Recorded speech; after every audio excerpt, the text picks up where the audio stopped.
I'm going to open up the mortises now a little bit on the outside face of the legs. So I'm coming out about 3/32, no more than that. So I'll mark each one, and then we'll use a round file to taper these ends or edges. All right, I'm set up to taper these. So I'm gonna file down to that line, but I don't want to remove the material on the back side. So I'm going to put on the inside there, I'm going to put a little bit of a pencil line. So that's on the back side of the mortise, and I want to make sure I don't remove that line, but I come down to that mark there. So I'm just going to angle this a little bit.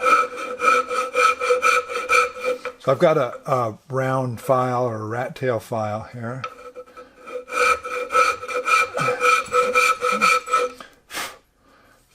Okay, so I'm occasionally pulling the file out so I can make sure I'm looking on the back side here.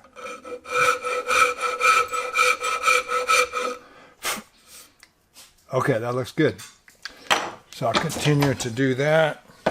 I'm going to cut the wedges next, and I want to make the wedges roughly match the angle that I filed in the mortises. So I'm going to use my T-bevel here to get an estimate of that angle. Now, if anything, I want to be a little greater than the angle because I want to bend them, if anything, further than I need to, as opposed to short. I don't want to be short of the end of the mortise there. So I'll check couple of these. So that looks about right. So I've cut some material. I'm going to use maple for the wedges. You want something fairly hard because you really want it to move the material. It can't crush. And ideally a contrasting color. So since I'm using walnut for the stretcher, I'm going to use maple for the wedge.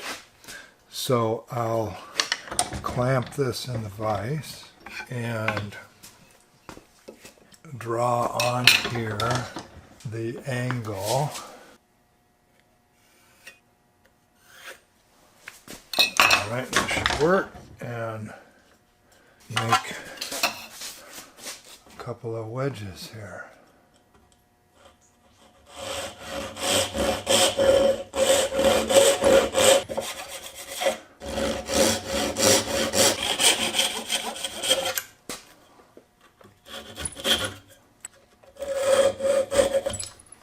Now, if I saw vertically next to here, that should give me another wedge.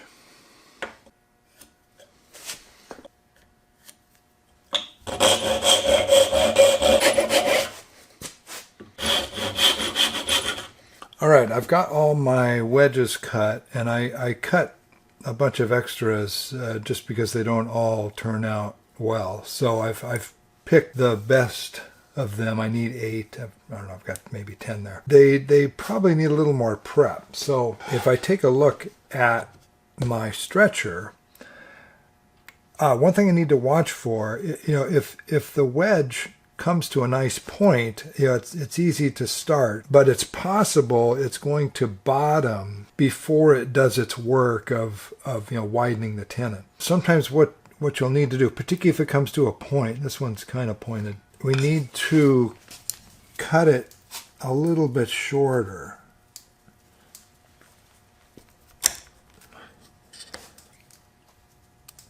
So that looks good. If you do that, now you have another challenge, and that is, depending on the thickness of your kerf, it might be difficult to get this started. This one still fits. But what I'll do sometimes, if that's an issue, is just take some sandpaper and just at the very tip of the wedge, just sharpen it. So now that it fits in there, but you got effectively a blunter wedge. And that usually takes care of the issue if there is one. So I'll go ahead and prep all my wedges. Then I'm going to surface the beam, and then I can start assembly.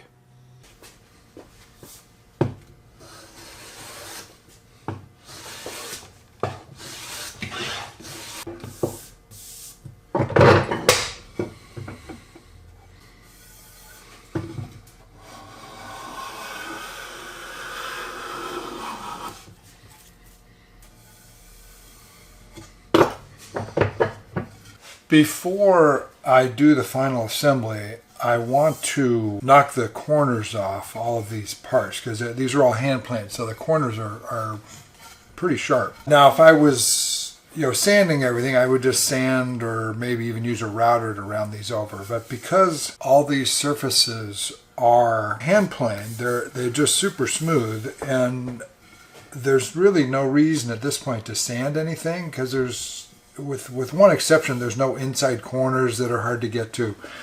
So I'm going to use my block plane, and basically I'm just going to chamfer these corners. I'm not really even going to round them. I just want a very slight chamfer. So I'm counting passes here, maybe a little more light.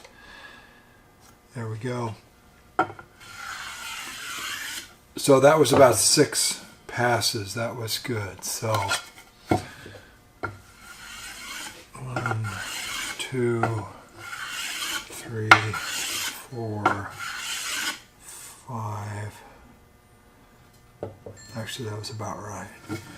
So I'll hit each of these parts. Now, occasionally, like I'm feeling a little bit of tear out when you're going against the grain, so you might have to reverse. But that's going to work well. So on a part like this, here's that kind of inside corner that's a little difficult to get to. So I'll probably just sand that. But to do these edges,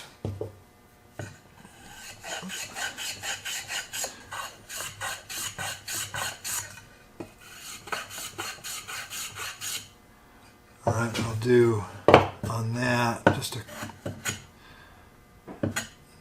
just to barely knock down that corner.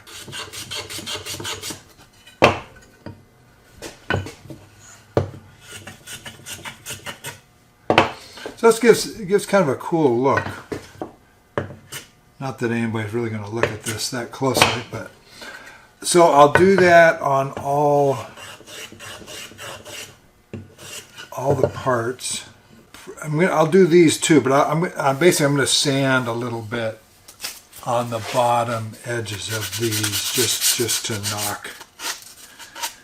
I certainly can't plane into that corner.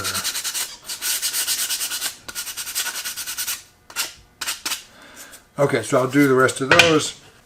On the legs, the only thing that's really different here is this tip here, and I will do that. Yeah, hit that corner a little bit, and of course 2, 3, 4, 5. And then for those, I just notice I'm not coming straight down. I've got the plane a little bit of an angle. Just really want to knock those corners down. I'm ready to glue the legs into the feet. I've checked the fit, and it fits nicely. If it didn't, I would use my shoulder plane to take a little bit off of the tenons. So I'm going to do like I did before. I'm going to put some glue into the mortise, and I'll let it drip down the sides. I prefer a stick to spread the glue around instead of a brush, because the brush the bristles stick out and tend to get glue where you don't want it. There's a time and a place for a brush, but this isn't it. So I'll make sure the mortise is nice and wet with glue, and then like before, when I glue the tenons into the legs, I'll make sure that I've got glue on the tenon. I just want it wet with glue. Just kind of work it in there. And there we go. So I know, I've kind of noted what's the front face on both of these parts. So that looks like that'll work. Make sure that's together. That looks good. And then I will clamp this. I think that fits in there. Yeah, just barely.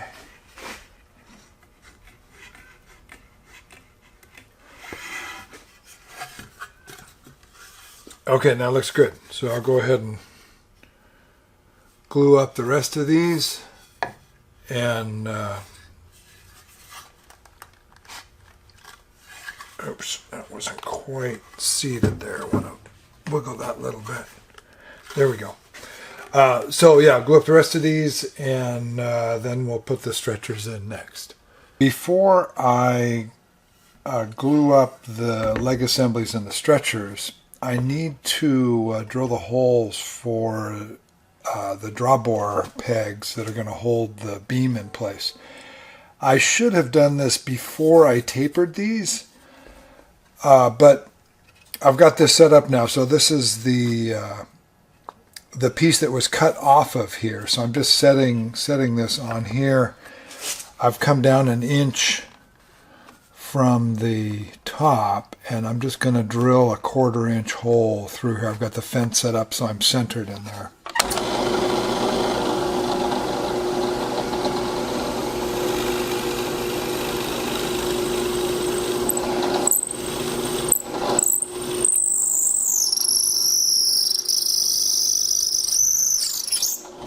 So I did get a little tear out in there as the bit broke through, but that's on the inside, so that's not going to hurt anything.